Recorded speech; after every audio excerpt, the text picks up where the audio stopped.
Good morning, directors. We are APT 2785, aka Purple Apple. I am Chad Schroy, and I'm joined by my colleagues Shagun Nair, Louis Reckford, and Alistair Whitehead. We'd like to start this morning's briefing with a quick recap and assessment, and then get right into our recommendations.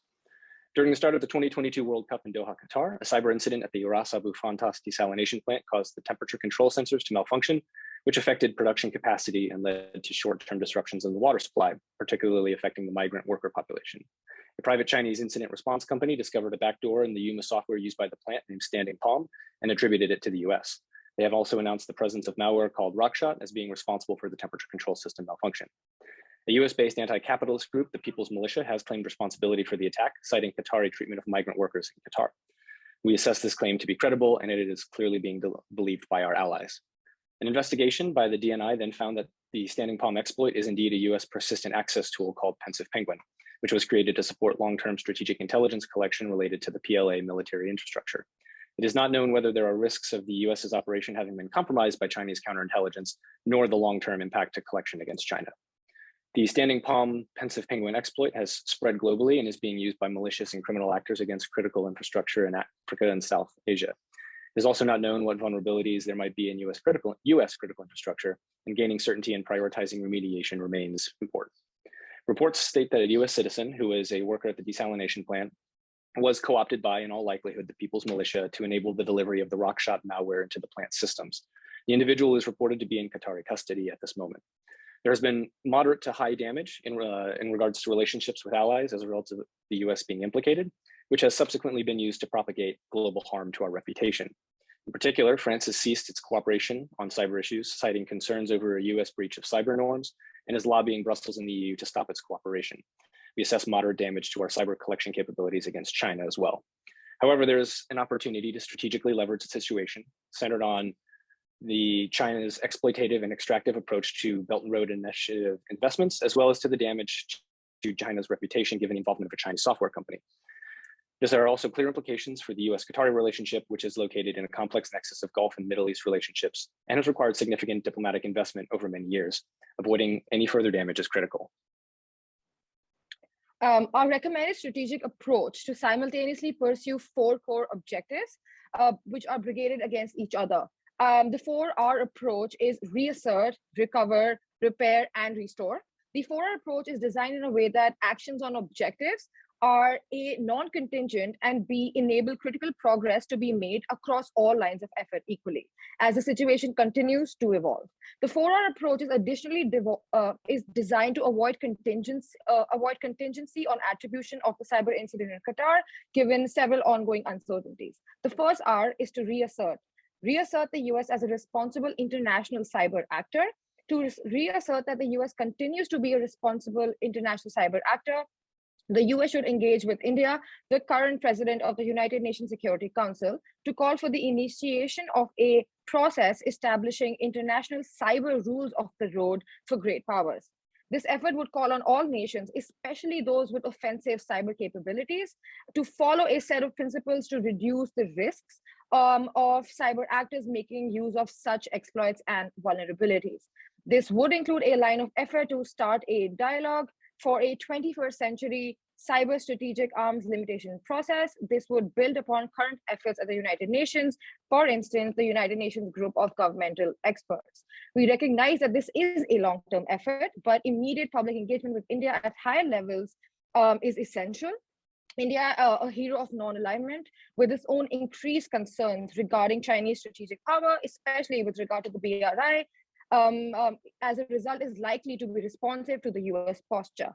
We note that by engaging India at the UNSC in such a manner, this line of effort will also help engage allies in a meaningful way and potentially neutralize the escalation of the French rhetoric against the US. It is pertinent to mention that the US will diplomatically isolate the French position as it exists right now and highlight France's gap in the knowledge of US's defend forward strategy. As part of the same effort, the US should seek to engage with the UK and other key allies such as Germany to isolate and push back on the French position right now. Go for it. Make sure you mute it. Our second line of effort is to recover critical relationships, largely through State Department efforts. Immediately, there's an urgent need to recover relationships with non-NATO and EU allies and partners. The initial step should be to reassure Five Eye partners and other strategic partners like the Quad and South Korea and Japan to ensure that we are sharing information about our cyber doctrine and to clarify any misconceptions. For example, we should use non-public classified military and diplomatic channels to reassure these allies regarding our alleged involvement in the incident, noting their own offensive cyber programs, and that we will share information and intelligence as and when available. Moving on to Qatar, the French reaction does not mean we should lose track of the bigger strategic picture.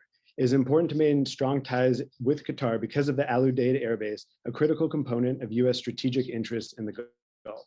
To navigate the regional complexities, we recommend that the State Department engage with Oman, a historical Gulf intermediary, to convene a Gulf cyber open dialogue involving the region's private sector cybersecurity industry to improve protection of critical infrastructure and restore trust.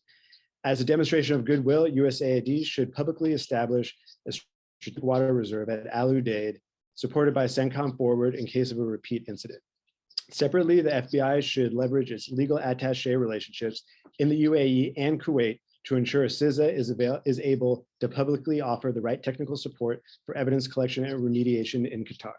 With respect to UAE, we must be sure to maintain a balance between the UAE-Qatar relationship, especially in light of the absolution of the UAE's involvement in the malware incident. So our third line of effort is to repair the damage that has been inadvertently caused and, where possible, leverage the situation. So firstly, from a domestic perspective, we need the FBI to coordinate and conduct a proactive campaign to arrest known hackers in the US as a deterrent to any groups operating domestically, with an all-capability effort to disrupt the activity of the People's Militia. We must be clear that we do not tolerate the projection of malicious activity from the continental United States. We must interdict the People's Militia using all tools at our disposal as a mark of how seriously we take this. Given the possibility of vulnerabilities in domestic critical infrastructure, we recommend that CISA and EPA work with the private sector on a remediation plan, including a 30 days regulatory notice using EPA authorities to patch within key sectors. We also recommend the NSA releases the source code of Pensive Penguin via the usual classified channels to trusted cybersecurity companies to accelerate the remedial action. Also, we recommend convening an academic consortium of Carnegie Mellon, MIT, and the national labs to analyze the RockShot malware and develop mitigations for future vulnerabilities in case this situation snowballs. From an international perspective, we recommend that the US should exfiltrate the Yuma patch, which has been slow to roll out outside of China by covert methods, either directly via the NSA asset in the software company or indirectly by offensive penetration of the local Chinese systems. And then using a front US cybersecurity organization, we should propagate that patch to the affected countries in Africa and Southern Asia. We must repair the damage done, call out China for keeping the technical solutions to itself, and ensure that US expertise takes some credit.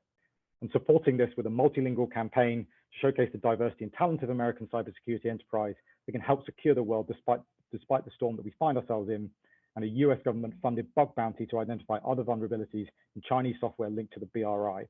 We call this a Dragon's Bug Bite, or even a Buy Chinese Get Hacked campaign. It's also important to focus on other harms that this incident has surfaced. We recommend an academic study should be launched with the US Department of State and Australia, who play a key role in the global South and have a keen interest in these topics, to research the effects of Chinese infrastructure construction and supply chains throughout Africa in relation to modern slavery, human trafficking, and migrant worker abuse. This will deflect the NGOs with an interest in humanitarian issues surrounding migrant workers in Qatar, especially given the profile that the People's Militia have brought to this issue, which will reduce the strain on our relationship and focus more on China's malign influence. Finally, we need to conduct a process of restoration. So the US Department of State should confirm that it has consular access to the individual in Qatari custody, that this individual is a US citizen, provide support to capture any relevant intelligence from the investigation, and commence a process to ensure that if guilty, they will ultimately be transferred to US custody. We should also conduct a lessons learned as to how Pensive Penguin is resulting in such damage to US interests, reflecting further on how this links to other issues that have occurred in the past, including what happened with shadow brokers. All NSE members should contribute to this, and this should be returned to this committee for consideration and implementation. And we're happy to take any questions. Thank you. Okay, great. Thank you, Purple Apples. We can launch straight into the Q&A now. And yeah, judges, take it away. We'll have 10 minutes.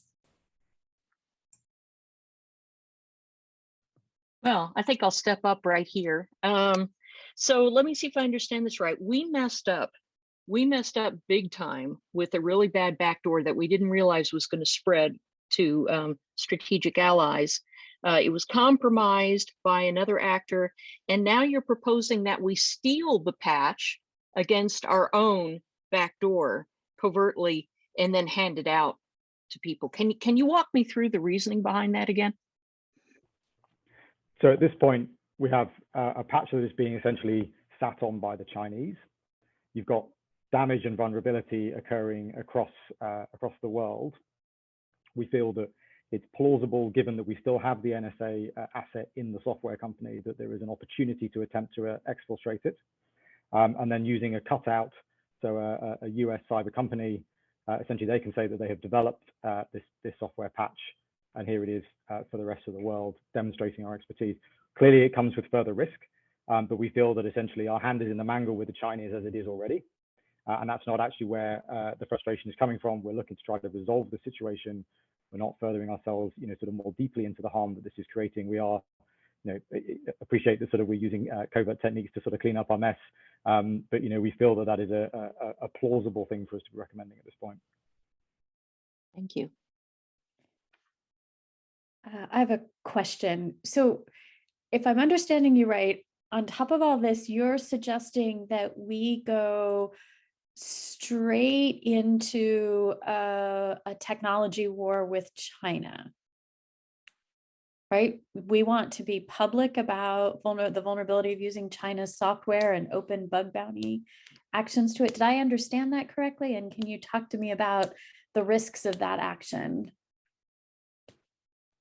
Thank you for your question. Just to sort of clarify, the bug bounty by Chinese get hacked, etc. We mentioned that would be done in a classified manner, and it would only be sort of communicated to top American cybersecurity companies. There is precedent that there is in fact existing sort of relationships between the U.S. government and certain American telecom and cybersecurity companies to sort of come together, engage in strategic public-private partnership to advance U.S. interests. It would not be in public discourse. Just to clarify, this would be through existing confidential channels. But it would be U.S. private sector entities who would then be searching for vulnerabilities in China products on behalf of the US government? Yeah, so I think the reality is we are in that technology war as we stand. Everything that has happened with Huawei has demonstrated that the US wants to push into this space, that it wants to call out the credibility of Chinese software. And indeed, the British position on Huawei was actually, it may not be infiltrated by the PLA, but its security isn't great. And that actually is the vulnerability as opposed to the connections with the US military. And so, we feel that we're leaning into a strategic position that we're already in. And isn't that exactly the same as what we've blamed China in doing and tightening the relationships between their government and their industry for their national interest? I would kind of add a caveat and say that there is, of course, an existing sort of very, very close relationship between the PRC and the Chinese sort of sector. However, it is very, very different from what we are recommending. We aren't recommending the sort of initiation of advanced persistent threat. We're not telling the US private companies to go out and do like a NotPetya or be like a Deep Panda. We're not recommending that at all. It is sort of in line with our defend forward strategy. It is not meant to meant to be understood along the lines of, sure, become an APT, we'll act like we don't know what's happening. That's not what we're saying. Thank you.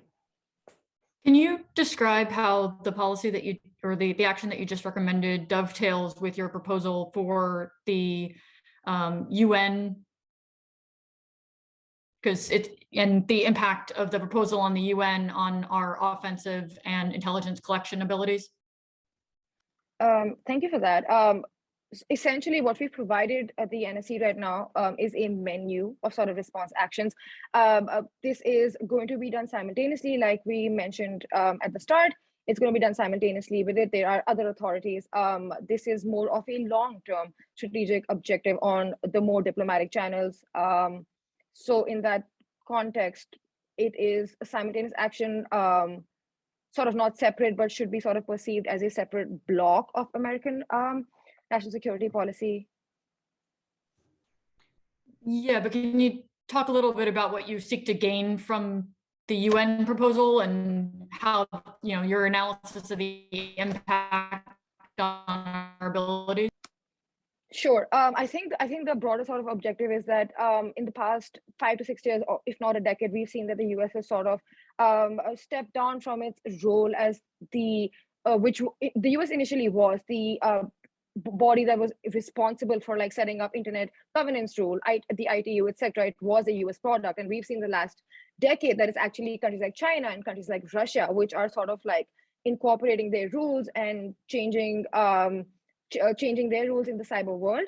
And so we feel like by doing this, the US is going to get back in the game in a very strategic way, so that it's not, so that bodies like the UN aren't dominated by countries like China and Russia like they are currently being. Okay, thank you. Thank you. I have a quick question. Is there a reason why you all are hyper focusing on the patching element?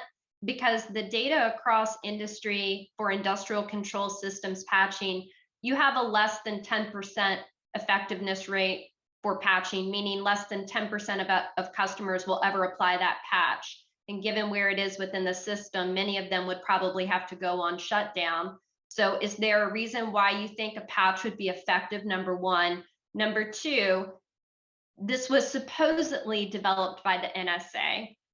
Maybe I need to kind of go back and reread the materials, but at any stance has the US publicly claimed that the NSA was responsible for this backdoor? If they haven't, I would perhaps recommend not saying anything. The United States does not have to answer to that, does not have to admit it, does not have to address that whatsoever.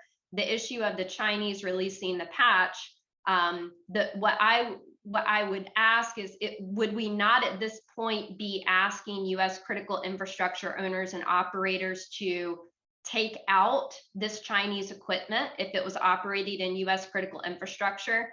And if they can't, would there be a reason why we wouldn't be shifting the conversation to deployment of signatures that the US could certainly develop, especially if it was involved in the creation of the backdoor? Signatures would help identify the product and identify the issue at hand, and could possibly give you some time before patching. Yes, thank you for that question. I think we're in complete agreement that when it comes to the risks and vulnerabilities, especially to our own domestic infrastructure, well, one of the things that we would do in the vulnerability assessment is to encourage removing any kind of Chinese equipment that may or may not be related to the UMA software that does carry that vulnerability. I think in the long term, ultimately, we're trying to take advantage of the public messaging that, without taking it as one of our avowing it as one of our own, that there's momentum for us to say in a very public way that this vulnerability is associated with Chinese equipment, it is associated with the UMA software, and that even though this one company has attributed it to the US, we can start offering cyber services, we can create a more incorporative and global security posture that is largely spearheaded by the private sector, specifically by, in this case, the water and wastewater sector, that are predominantly vulnerable to the UMA software.